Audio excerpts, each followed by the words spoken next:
Olá pessoal, estamos de volta com o nosso terceiro episódio da websérie O Poder Transformador da IA Generativa no ciclo de desenvolvimento do software. Eu sou Javier Rodríguez Moroni, chegamos ao último episódio e agora é hora de entender como a IA generativa está sendo aplicada de forma concreta nos negocios, criando novas formas para entregar valor aos nosos clientes. E para fecharnos esta webserie, eles continúan aquí comigo, Thais Ibim, Santiago Xavier, Leandro Françoso, tudo bem? Tudo Bem-vindos a este terceiro episódio. Vamos descer agora no mundo prático, da realidade, de coisas concretas e que estamos fazendo. Quais são os principais usos da IA generativa hoje que estamos fazendo, que vocês estão experimentando nas suas áreas junto com os nossos clientes? Thais, você pode começar. Legal. Eu, como responsável de qualidade, né, a nossa preocupação desde o início, né, de como a gente encararia, como a gente traria IA para as nossas atividades, para as nossas ofertas, sempre foi com um olhar fim a fim, né? Mas bem naquela visão do que a gente trouxe no segundo episódio de transformação, quando a gente fala com uma visão de casos de uso. Então, a gente começou numa linha de pequenos problemas, para a gente conseguir resolver rápido e trazer uma solução rápida que a gente pudesse entregar para o nosso time, para a gente começar a testar rapidamente dentro dos nossos times, junto com os nossos clientes, tá? Então, essa visão como que foi, né? E trazendo um pouco casos reais que a gente conseguiu implementar com uma qualidade muito bacana de resultado, né? Então, a gente começou, por exemplo, avaliando a qualidade das histórias. Né? A gente sabe que para o ciclo de desenvolvimento de software, né, tem um valor muito alto, uma história ou um requisito que não está bem definido. Então a gente falou, poxa, olha que bacana que a gente pode, né, economizar aí do ciclo e trazendo uma melhor qualidade.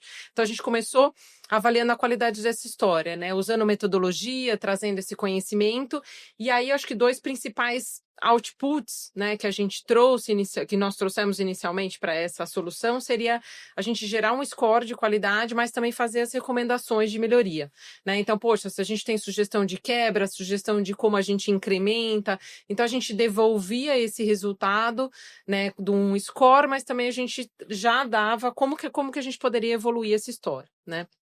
Para um outro recorte é como que a gente evolui, como que a gente, né, agiliza a criação de casos de testes a partir de uma história, só que a história tinha que estar bem escrita, né, e aí a gente já vai começando a permear a evolução, né, com a entrada de agentes, né, então a gente criou isso separadamente, né, então a gente pegava uma história, um input, ele tinha que estar completo inicialmente, né, a gente aprendeu isso também, experimentando dentro de casa, criando essas soluções, que eu acho que é uma aprendizagem muito interessante também, que você tem que ter uma boa qualidade de um input para ter um output bacana.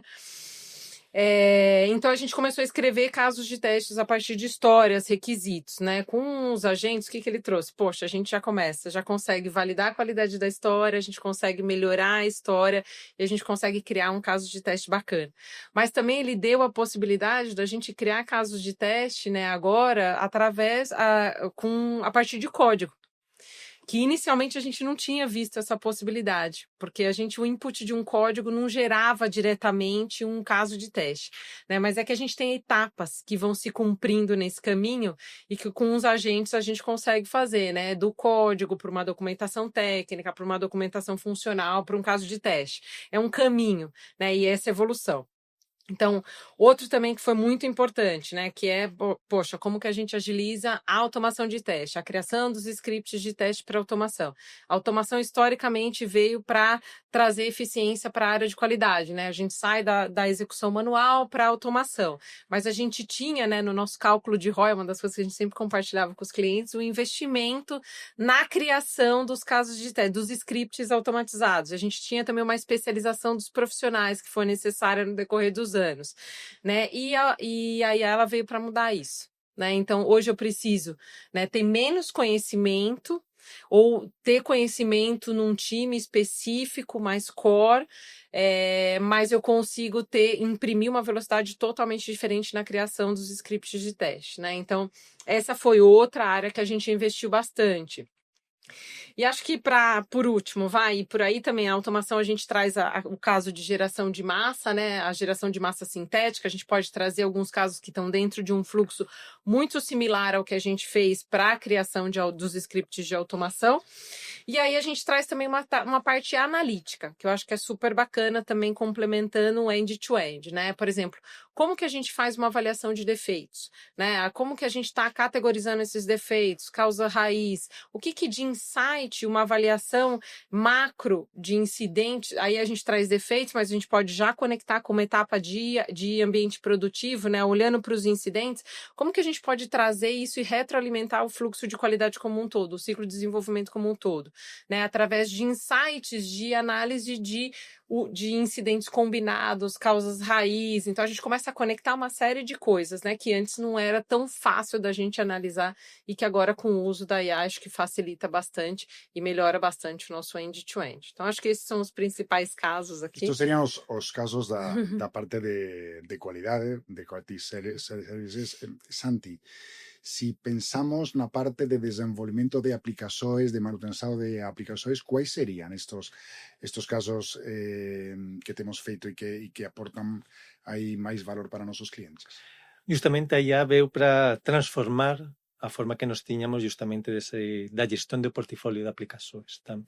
E a IA nos veu ayudar desde o inicio de todo ese proceso, comenzando inclusive polas etapas de transición, de como transicionamos unha aplicación dun fornecedor a outro fornecedor, como facemos ese proceso de KT dunha forma moito máis inteligente. A IA nos veu a dar a capacidade de facer levantamento das informações dos sistemas e moitas veces que non temos ningún tipo de documentación, como facemos esa gestión da información, esa captación da información utilizando plataformas de IA generativa que nos permiten ler o código, como você falaba, ler a documentación funcional e crear unha base de coñecemento que depois poda ser explorada por nosos analistas. Iso que faz que teñamos uns procesos moito máis tranquilos, moito máis transparentes de cara ao impacto deses procesos en lo que sería o propio negocio. Despois, na segunda etapa, falamos de como aplicamos IA justamente na gestión dos incidentes, na gestión de soporte e manutención, conseguindo ter un soporte e unha manutención moito máis inteligente. Conseguimos aplicar IA en todo o proceso de captación, clasificación e distribución dos chamados dunha forma moito máis asertiva en función do coñecemento das equipes e do expertise de cada un dos analistas. Nos permite facer uns análisis iniciais moito máis pormenorizados en ese sentido, sen precisar dunha actuación humana. E tamén ya nos permite ter unha recomendación de posibles solucións baseado moito no histórico do coñecemento que nos temos. Aquí comenzamos tamén a ter unha serie de desafíos que justamente era a gestión da información, a gestión do coñecemento que se tiña encima desas aplicações e encima deses suportes. Inicialmente, o noso caso de uso estaba moito basado na exploración de información que tiñamos desde o punto de vista do histórico de chamados en este servizo de suporte, mas vimos que non era suficiente, precisábamos crear un caso de uso que nos ayudase a ampliar ese coñecemento, a ampliar esa información, e comenzamos a crear novas fontes de coñecemento, novas fontes de información a través da propia documentación, a través dos propios escenarios de casos de uso, das propias historias que tamén facían parte desa conglomerado de información que pode ser explorada. Con iso conseguimos que cada vez máis ter unha asertividade maior na resolución de chamados e unha satisfacción maior desde o punto de vista do usuario final. E quales son as novas evolucións que estamos conseguindo? Pois justamente a chegada dos agentes. Os agentes nos están permitindo ter procesos ya automatizados con unha capacidade de inteligencia e de toma de decisões. Nos está permitindo democratizar e ter unha capacidade de escalado moito maior, de forma que ya comenzamos a ter escenarios onde toda a tratativa do correctivo ou da falla son realizadas de forma autónoma. E tamén, outro que tamén acho que é importante a destacar dentro desta área justamente da gestión de portfolio é a identificación de causas raíces. Como publicamos la IA generativa na toma de decisões, na curadoría dos escenarios, de forma que consigamos que cada vez nuestros sistemas e aplicações sejam moito máis asertivas, moito máis sólidas e moito máis estáveis para as necesidades do noso negocio. Obrigado. E aí, Leandro, na parte das aplicações modernas, como estão sendo esses usos que aportam mais valor aos nossos clientes? Eu acho que tudo isso de forma complementar se junta para a gente entregar um serviço ainda mais potente para o mercado, né? Mas aí quando a gente fala principalmente de alguns aspectos de modernização de legados, a gente tem tirado muito proveito do uso da tecnologia de IA generativa, mas não ela da forma muito tradicional. A gente embarca plataformas por em cima dessas tecnologias para oferecer uma forma muito mais eficiente e inteligente de usar a IA generativa.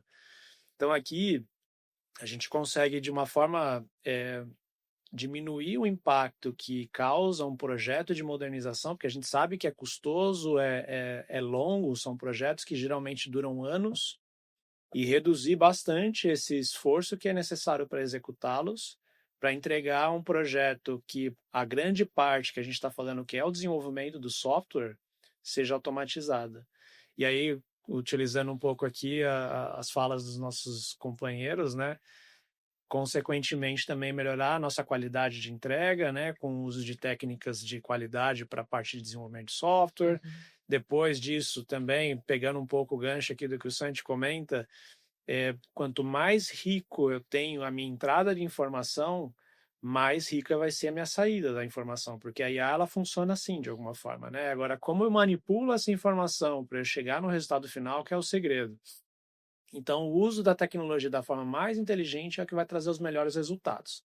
A gente tem tido bons resultados em torno da modernização, em alguns casos que podem chegar de 30% a 70% aqui de eficiência, em alguns casos até mais, por conta da tecnologia que está sendo transformada. Então, quando eu falo, por exemplo, de um Java para uma versão mais atualizada do Java, as eficiências são enormes. Mas quando eu estou falando de um COBOL ou até mesmo de um VB, coisas que são mais antigos, que não estão no novo paradigma de tecnologia, a eficiência pode variar bastante.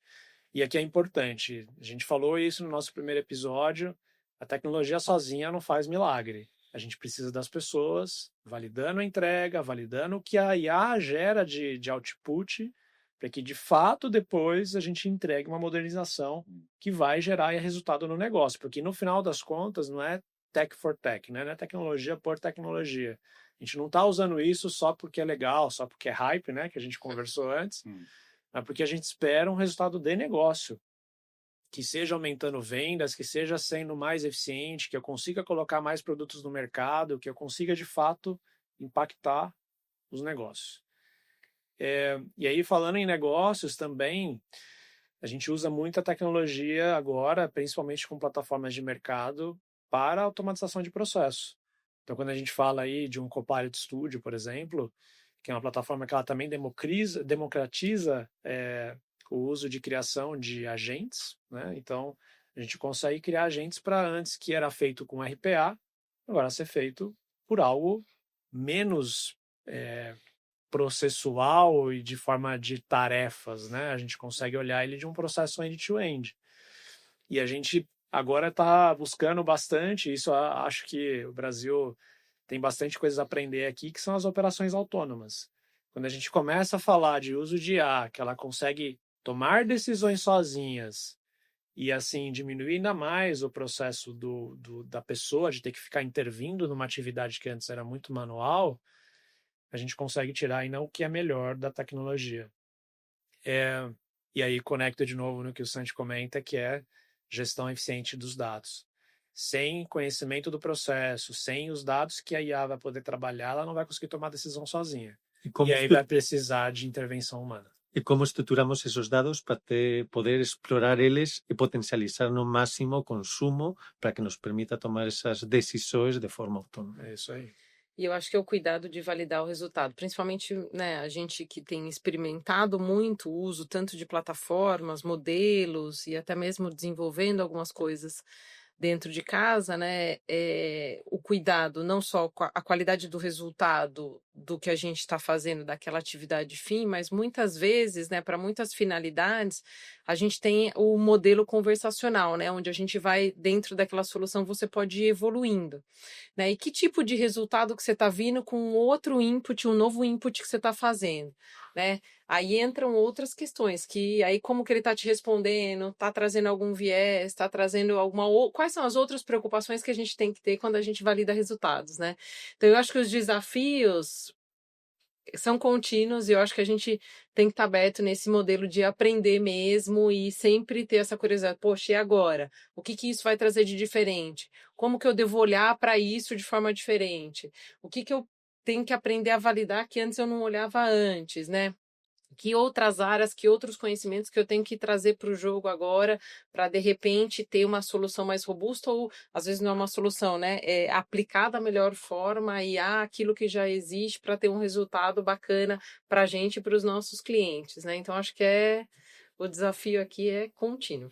Aí eu acho que o futuro do negócio vai ser inteligente, mas não podemos perder a parte da colaboração e ainda vai ser um negócio humano.